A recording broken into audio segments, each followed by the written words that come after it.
Hello and welcome to your Newsmax Daily for Tuesday, January 14th, 2025. National Dress Up Your Pet Day, which people in many areas of the country have been doing anyway because of the freezing cold, and some people just do that. On the food calendar, it's National Hot Pastrami Sandwich Day, which I highly recommend for dinner tonight or lunch tomorrow, depending upon when you're listening, if you know where to get a really good hot pastrami sandwich.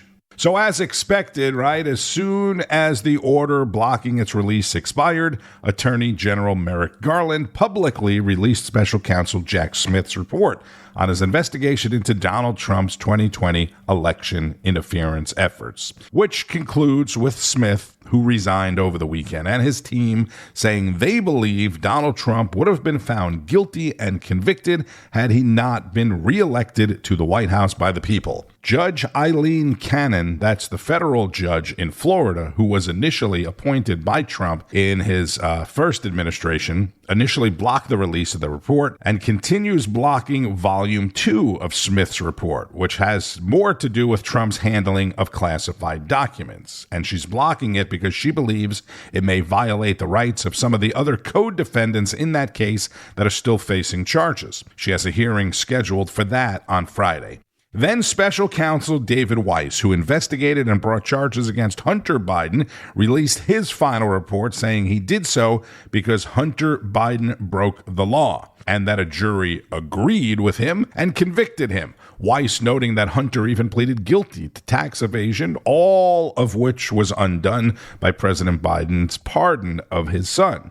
It also shows that Weiss took issue with the president calling the prosecution of Hunter unfair and a miscarriage of justice. Weiss saying the president's comments are gratuitous and wrong. That's the same thing that many people are saying about Biden's comments at the State Department yesterday. Did you see this news conference or hear any of what Biden had to say? If you're holding a drink or eating, you should probably put it down. Compared to 4 years ago, America is stronger.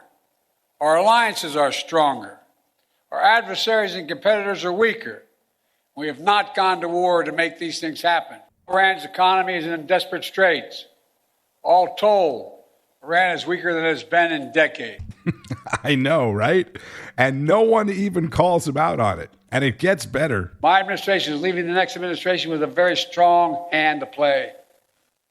And we're leaving them in America with more friends and stronger alliances, whose adversaries are weaker and under pressure. An America that once again is leading, uniting countries, setting the agenda. Is there anyone in the country other than Joe Scarborough that actually believes that? Well, he probably doesn't even believe it either, but he has to stick by his previous comments. People in the administration probably don't believe it. He either thinks that he can say anything, no matter how outlandish it is, and people will believe it because it's him, he's that full of himself, or he has completely lost his marbles. Rob Schmitt spoke about it with the former and incoming president, Donald Trump. I put together one of the most competent foreign policy teams, I would argue, in American history, sitting in this room and before my eyes. The State Department speech there, your thoughts, sir? Well, look, I don't want to insult people on their way out. Finally, you thought this day would never rise, and it's what we've suffered at the border. You know, people talked about their foreign policy, they talked about the inflation, they talked about all the things that happened. We wouldn't have had inflation, we wouldn't have had any wars, you wouldn't have had Russia, Ukraine. We shouldn't have ever had the Israel. Israel would not have been attacked by Iran, because ultimately it was Iran that did it. But when you look at what happened during this last 4-year period, I think it was the lowest point in the history of our country. It's been so bad. And I watched what he said, and he's trying to make good of everything, like he talks about Afghanistan. Well, we were moving out too, but it would have been with dignity and grace and strength and all of those things. And you know what he did with the airplane and the people falling off the plane and the craziness and 13 dead soldiers and leaving billions and billions of dollars worth of equipment in the hands of the Taliban. It's just, it just couldn't have been any worse than that. And I think probably that's why Putin invaded, when he saw the incompetence of Milley and these people. he said, "Well, these people are not so good. We're going to go and do the invasion of Ukraine." I really think that was a big factor. No, it's been a terrible 4 years, and I think, frankly, the worst thing of all is allowing 21 million people or more. The gotaways, they don't even include them, but 21 million people, of which many of them are criminals, many of them are murderers, many of them are murderers of more than one person. And I think that's the single biggest thing. It's going to destroy our country. And you look at if we don't get this taken care of, and we have great people, Tom Homan, who you know well, but if we don't get this taken care of, our country will be destroyed by that. Yeah, you're preparing a number of executive orders that are going to next Monday afternoon. Immigration is the big one, and that's where I wanted to go to next. How fast do you think Americans are going to see results? We're going to start seeing deportations. How fast will we feel what you're about to do? Immediately. It's going to be immediate. We had the safest border in history during my presidency, when I turned around, looked at that beautiful chart that came down from a crane or wherever it came from. That was a chart on immigration with the best immigration numbers we ever had. We're going to have them again. We're going to have them maybe even better. But we have to get a lot of people out. We have criminals at a level that nobody could believe, terrorists, and as I said, murderers, people that murdered people. Many people murdered more than one. They came from prisons, and they came from mental institutions, insane asylums. There are street gangs from Venezuela and many other countries. Not only South America. They're from all over the world. Yeah. The Congo is well represented. What they did to us, I just cannot understand how this can be good. They had an open border policy. As soon as I heard open border, I said, wow, we're going to get all the prisoners from these countries. And I know many of the leaders of these countries. They're smart. They're savvy, streetwise, very streetwise. And they're giving, I said, they're going to empty their jails out into our country. That's exactly what happened. Well, Biden, I mean, I'm not going to play the soundbite. It's a ridiculous one. But Biden today actually claimed that illegal entry went way down when he became the president of the United States, which just, I think, shows you their inherent capacity to lie. Imagine saying that. Well, they lied about Russia. They lied about the son. He lied about his son won't get a pardon, and many other aspects of his son. Many other aspects. President-elect Trump on Rob Schmitt tonight, who didn't play the clip about the border, but here it is. Look, let's get something in mind about the border. When I became president, the numbers came way down, number one. Customs and border numbers show that the numbers have gone up significantly every year, with more than 12 million crossings reported in the first 3.5 years of the Biden-Harris administration. More than Trump and Obama's terms put together. Rob Schmitt also spoke with Donald Trump about the California wildfires. There's so much incompetence at every level with these fires in Los Angeles. Obviously, they have 100-mile-an-hour winds, and it's extremely dry. It hadn't rained in 8 months, and I can understand that. But there's a lot of incompetence, too. But as far as, it's amazing to me that this state, they send more than $200 billion every year to that state government, and they still can't figure out water. You still can't water your lawn in the fall when you live in Los Angeles. I lived out there for a few years. They're telling people to take short showers. They have an ocean right there, and they can't figure out the most basic things that people need with $200 billion a year. Yep. It's not believable. Yeah. They spend money like you've never seen, like I've never seen anything like it. We're going to do things with Los Angeles. I'm already putting my developer cap on because it looks literally. I just saw some very guarded pictures of it, and it's far worse than you even see on television, if that's believable. Yeah. It literally, I believe, it's greater damage than if they got hit by a nuclear weapon. I've never seen anything like it. Yeah. Vast miles and miles of houses just burned to a crisp. There's nothing standing. And they're going to find many bodies. Only the dogs will find them, right? Our German shepherds will. They can pick out the ashes immediately. It's amazing. But we're going to find many bodies and many more dead. Newsom says you're lying. You're putting out disinformation about this. He's also invited you to go see him there. You think he should resign? I think a lot of people in that state believe he should resign. Are you going to go tour this damage with Gavin Newsom like you did in 2018? Well, this is different than 2018. 2018 was more of a, it was caused by the exact same factor. It was all the underbrush. You know, when I was visited by the presidents of places like Finland and Austria and others, I'd talk about it because we used to have to give so much money, mostly to California, for the fires. And they said, we have a much more flammable tree, very good wood, but very flammable, in Austria. And they said, we don't have forest fires. And they rake their floor. They rake the leaves off I think twice every year. And they rake the leaves and they have it nice and spick and span. If you look at the trees, even now, I'm watching. I've become like an all-time expert at this. But and when you say Paradise, I looked at Paradise. The place was burned to a crisp. Steel from houses. I mean, they'd have steel beams going across for some of these houses, and it was melted. It was just melted, and yet the trees were all standing. It was amazing. And the trees stand because they're loaded up with water. They suck the water out of the ground, and they're wet. They're very wet. And those trees, many of those trees just remain standing. What happens is when the tree falls down, it's got 18 months before it becomes a matchstick. And you have to remove those trees because they're literally, it's like lighting a match. And they don't do that. And I said, you have to maintain your forest. I learned from Austria, from some of the countries, they said, we are a forest nation. They live in a forest. They don't have oceans. They live in a forest. Beautiful forest, by the way. It's beautiful. It's actually immaculate.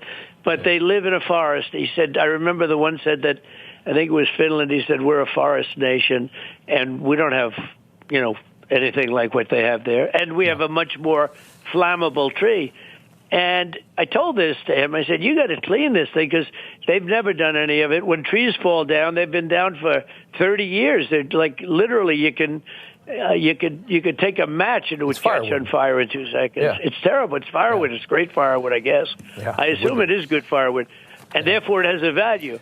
And they never did anything to prevent this from happening, and it always bothered me. Do you think will that change now? I mean, are they going to learn a lesson? I mean, we just saw Trudeau's out. Do you think Gavin Newsom is next? I mean, is this going to cost him anything politically, or will California continue to go on at this very mind-boggling, stupid pace that they're at? Well, in terms of the forest, there's not that much to change. There's nothing left. I've never seen anything like it. The place is just desolate. It literally looks like a bomb. A massive bomb was dropped on top of him. President-elect Trump on Rob Schmitt tonight. Inauguration Day is 6 days from now. Preparations are well underway in the nation's capital. Security is at the absolute highest level. KC and the Sunshine Band, partially responsible, I guess totally responsible, for the Trump dance, you could say, will be performing YMCA and hopefully some of their other hits. Carrie Underwood, who should not have to defend herself for having the chance, the privilege to perform at a presidential inauguration. Kid Rock will also be there and perform, of course. More from last night's edition of Greg Kelly Reports. 7 days until world-class talent is back at the helm of the United States of America. And by world-class talent, I mean people who have achieved magnificent, world-changing things that have nothing to do with politics. President Trump, Vance, the rest of the team, they knew a life outside of politics, unlike the people with no skill, no clue.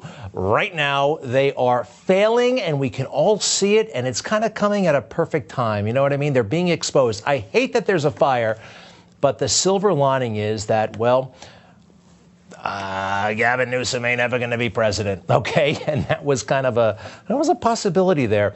Look, watch the guy. I've taken a good hard look at him. He's not the governor. He's a tourist. You can see it every step of the way. This is not a leader. This is a guy looking for a microphone and a photo op. That's all he knows about government. He doesn't know how to govern. By the way, he's always having a great time. Look at this. In this photo right there, take it full. He's actually cracking a smile, and the cops seem to be having a nice moment. And that's fine for the cops. But for him, does he ever get serious? This is what leadership looks like. 9/11, Rudy Giuliani, all right? Everywhere, all the time, in charge, directing, not reacting, being in charge. And very few people can do that. Not Gavin Newsom, not Adam Schiff, not Joe Biden, not the rest of them. And it really is so amazingly apparent. How was anybody ever fooled by Gavin Newsom? Was I for a little while? I never paid that much attention to him, but now I am. Meet the press. You ever hear that old phrase, the buck stops here, right? Who came up with that? Truman or Roy Rogers? The buck stops with me. I'm the one responsible. Well, they asked Gavin that. And Gavin, guess where the buck doesn't stop? It don't stop with Gavin. I think there's a propensity to wait to answer those questions, and people want immediacy. They want response and responsiveness, and so that's the idea. Ultimately here, does the buck stop with you? I mean, you're governor of California. You might as well be the mayor of California. We're all in this together. We're all better off. We're all better off. We're all better off, and we're working together to take care of people and to make sure people are supported. We're empathetic. We're all better off. We're all better off. We're all on the same team here. Governor of California, mayor of the California, we're all better off. We're empathetic. In other words, I'm not responsible. I would have said that. I mean, why be the governor if you're not really prepared to govern? And why ask for the people's vote when you don't even respect them? Direct questions, you can't give a direct answer. Next, please. Do you have faith in Los Angeles Mayor Karen Bass? I have absolute faith in our community. I have faith in our leaders. I have the faith of our capacity to work together. See what I mean, right? Do you have faith in Karen Bass? I have faith in the community. Faith in our leaders. You think we can't see this? He's like, in some ways, he's an old-timey politician, like before the internet. How about giving us a straight answer, you can, about the reservoir situation and the ones that ran out of water? Not my responsibility.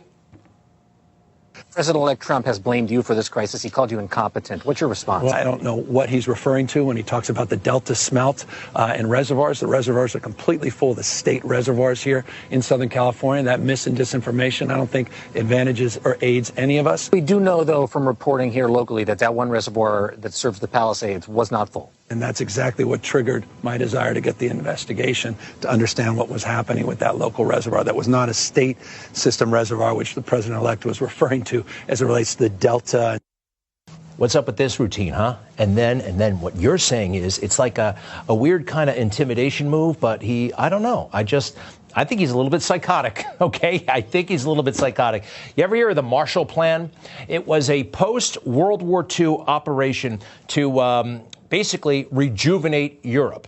And it was a massive airlift. I mean, there were like 10,000 planes, 24/7 for like 4 months. When you invoke the Marshall Plan, you're talking about big action. Well, Gavin tried that. Again, a little trick with people he doesn't respect because he doesn't think they know any better. The opportunity, I think, to rebuild at the same time. And that's why we're already organizing a Marshall Plan. So the reporter asking the question right there is an NBC reporter named Jacob Sabaroff. He's a very good reporter. He was actually born and raised in Pacific Palisades. He did a segment standing in front of what was the house that he grew up in. And even he's looking at Gavin Newsom like, what are you saying?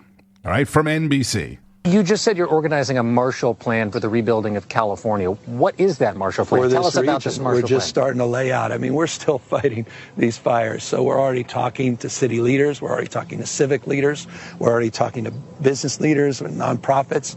We're talking to labor leaders. We're starting to organize how we can put together a collection of individuals on philanthropy for recovery, how we can organize the region, how we can make sure that we are seeking federal assistance for the Olympics more broadly, but also federal assistance for the recovery efforts, and how we can galvanize the community.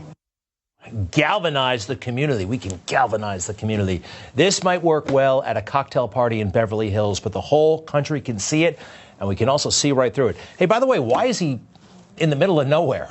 I mean, there are operation centers. There are nerve centers where you could actually be calling the shots. Instead, he's with this guy. I don't know. Here's another one. With folks that love this community, to really develop a mindset so that at scale we're dealing with the scope of this tragedy and responding to it at scale with efficiency like the executive order I talked about, time value of delivering projects, addressing building codes, addressing permitting issues, and moving forward to rebuilding and being more resilient. More resilient, right? And bringing things to scale, This is how VC, venture capitalist guys and tech guys talk, right? And he adopted that, the mannerisms, right? And it works really well in the backyard when you're trying to woo people, when you're trying to get money. Wow, what a tall, handsome guy. He seems to know what he's talking about. And the women swoon, right? Let me write this young, promising guy a check. But you're writing a check to nothing, all right? To just his vanity.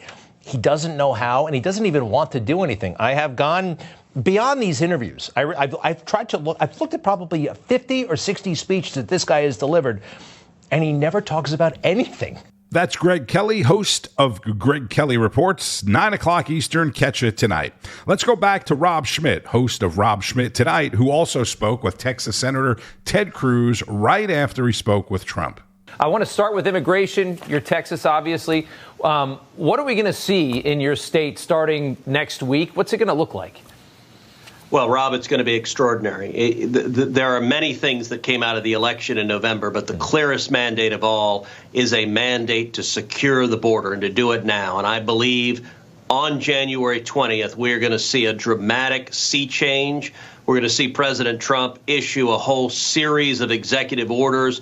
We're going to see catch and release, the policy Joe Biden and the Democrats put in place, ended on January 20th. And my prediction, we will see the numbers of illegal immigrants plummet starting next week. We are going to secure the border. Yeah. And by the way, we're going to follow that up with Congress passing strong legislation to fund the wall, to fund more Border Patrol agents, more ICE agents. This is a promise to the voters we got to deliver on. Yeah, and I'm excited. I mean, the numbers have already been going down. Biden's trying to take credit for it. They're going down because people realize they're going to get booted out if they come in. So there's no point in doing the march anymore. I think a lot of people would really like to see. I'd love to see the optics of the wall going back up. And will that have to wait until this mega bill is potentially passed, or will that start very soon? I expect that to start in the very first week. Literally the day Trump takes the oath of office, he is going to direct his administration to resume constructing the wall. There is sufficient funding in the current budget to do that. Okay. Look, you got to understand, the wall halted because Joe Biden ignored the law. And what we've seen for 4 years, listen, Rob, there's been no precedent in American history for what Joe Biden and Kamala Harris and the Democrats did. They just defied federal law and decided they wanted open borders. The 12 million illegal immigrants that have come into this country, they wanted in, and they were willing to turn a blind eye to all of the victims, to all of the Americans who were murdered, who were raped, all of the children who were assaulted. All of that, I believe, will end on January 20th.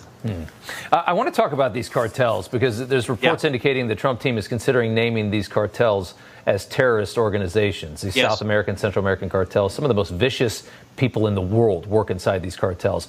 The Mexican government, which is now led by a huge lib, is worried that Trump is going to order missile strikes into Mexico to take them out, which sounds insane, but is wholly justified when you think about what these cartels do to not only the United States, but to Mexico, Central America, the people that live there. They are vicious people. Trump told Dan Crenshaw, also from Texas, that he definitely wants to kill the cartels. What are we going to see with that? Well, listen, I'm confident next week we are not going to see missile strikes into the interior of Mexico.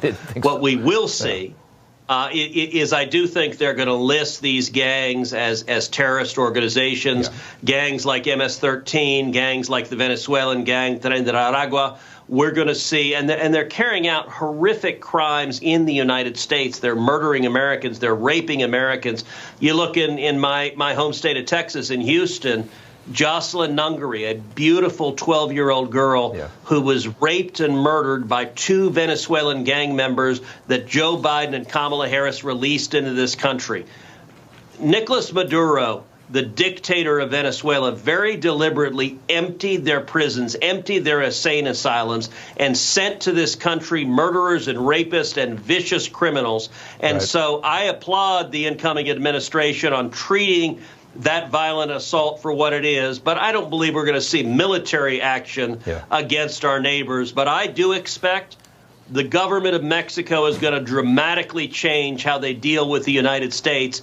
Because, listen, the government of Mexico, they didn't respect Joe Biden. They ran all over him. He was a pushover. They are scared of Donald Trump. Our enemies are scared of Donald Trump. Texas Senator Ted Cruz on Rob Schmitt Tonight, 7 o'clock Eastern. Okay, today, senators on the Armed Services Committee, including Democrats like Elizabeth Warren, Tammy Duckworth, and former vice presidential nominee Tim Kaine, just to give you an idea of what we'll be dealing with, are questioning, they're grilling Pete Hegseth, President-elect Trump's nominee for defense secretary, about allegations of drinking, sexual assault, and mismanaging money, all allegations that he denies, and talking about things that were in that FBI report that only they got to see. Later in the week, the Senate Judiciary Committee will be hearing from former Florida Attorney General Pam Bondi, Trump's pick for Attorney General. Wake Up America spoke about it this morning with RNC Chair Michael Whatley. Joining me now for more is RNC Chairman Michael Whatley. Mr. Chairman, great to have you on this morning. What have you heard ahead of these hearings? What can we expect in these hearings? And do you think that all of Donald Trump's nominees are confirmed? I do think that Donald Trump's nominees are going to get confirmed because they represent the agenda that he ran on.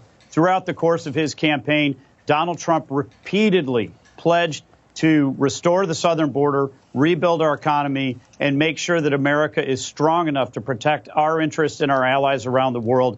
Pete Hegseth represents exactly that ethos. He is going to be a fighter for our fighters. He's going to be a new generation of leadership that is sorely needed at the Pentagon. And I think that the hearings are certainly the Democrats are going to come loaded for bear, but they're going to go well. And I fully expect that Pete is going to be confirmed as our next Secretary of Defense.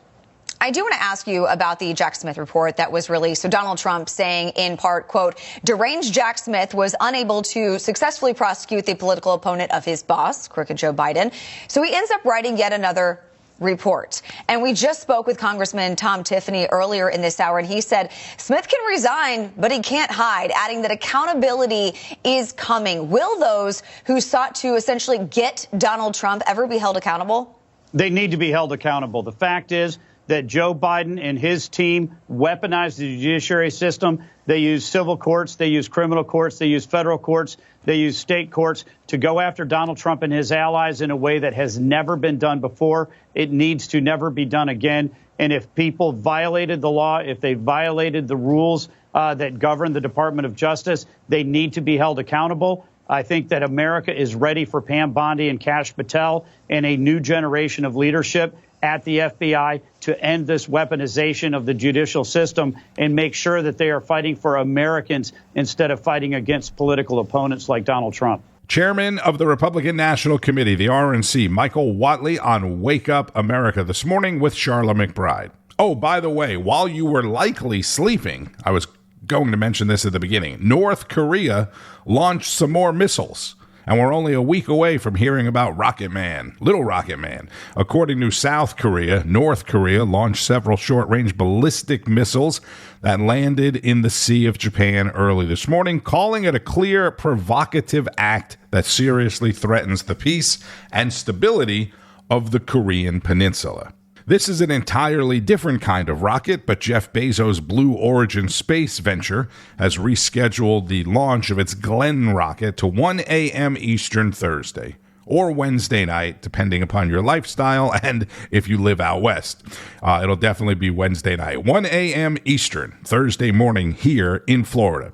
On yesterday's Newsmax Daily, Congressman Tim Burchett talked about the FEMA response in western North Carolina and Tennessee, and I told you FEMA extended housing benefits for more than 2,000, nearly 3,000 displaced people from Saturday until yesterday. You remember that? Then yesterday, Monday, they extended it until January the 25th, giving people a little bit of breathing room after those people were panicking and scrambling last week and over the weekend, thinking that they were about to be homeless.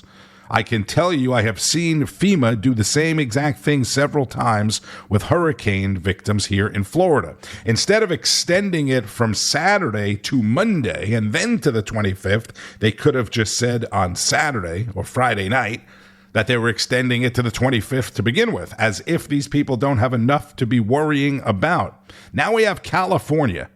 And what is going to happen there? As I said yesterday, let's see what the FEMA response will be there. A lot of people in North Carolina weren't even approved for the FEMA aid and are living in campers. Some are living in tents. It's in the 20s there at night, maybe colder. If I had a massive trust fund, if I was a trust fund baby like Anderson Cooper, I would do exactly what Anderson Cooper did. Go around the country covering stories that are so quickly moved out of the news cycle. If you've been listening to the Newsmax Daily for some time, you know I always talk about how quick the news cycle moves, and we're always on to the next shiny object, right? The next biggest and best thing. When is the last time you've seen a story about the people in Western North Carolina, except maybe from North Carolina and South Carolina media? Okay, there's still a lot going on there. A lot that's not good, a lot to be covered. On Wall Street, stock markets opened in the green for a change this morning after a wholesale inflation report showed inflation rising less than expected. Tomorrow we'll get inflation at the consumer level. And again, anything pertaining to inflation plays into the Fed cutting interest rates more or not, and when. And check this out. The IRS says if you never received a COVID stimulus check and didn't get a credit for it on your 2021 taxes, you'll be getting a check in the mail this week for up to $1,400. So if that's you, there you go. Your week just got a whole lot better. Be sure to keep up with all of the news and breaking developments throughout the day. There will be plenty of them, especially with Pete Hegseth being grilled. Pete Hegseth in the hot seat on Capitol Hill, all right, on Newsmax, Newsmax 2, and Newsmax.com. It all begins each and every day with Wake Up America. I'm Tony Marino. This is the Newsmax Daily. Thank you so much for listening. As always, continue to share it with your friends, family, and anybody else that you can. Enjoy the rest of your Tuesday and keep on fighting the good fight. News breaks every minute, every day. You need the app, the Newsmax app. Find it free on your smartphone store. Then watch us anytime, anywhere. Relentlessly slowing the spread of the stupid every day. It's the Rob Carson Show. Hey, it's Rob Carson. My podcast is about leading-edge commentary and opinion, great guests, and the biggest political comedy in the country. My satire was featured on the Rush Limbaugh program for over a decade, and now it's fresh and new and on my podcast. It's not just another desk-pounding conservative tirade. It's about entertaining, informing, and motivating. Patriotism and hope. You don't need more stress in your life. You need to feel good and, dare I say, even laugh. Subscribe and download at your favorite podcast platform or go to newsmax.com/listen. Information. Truth is freedom. Is Newsmax. It's real news for real people.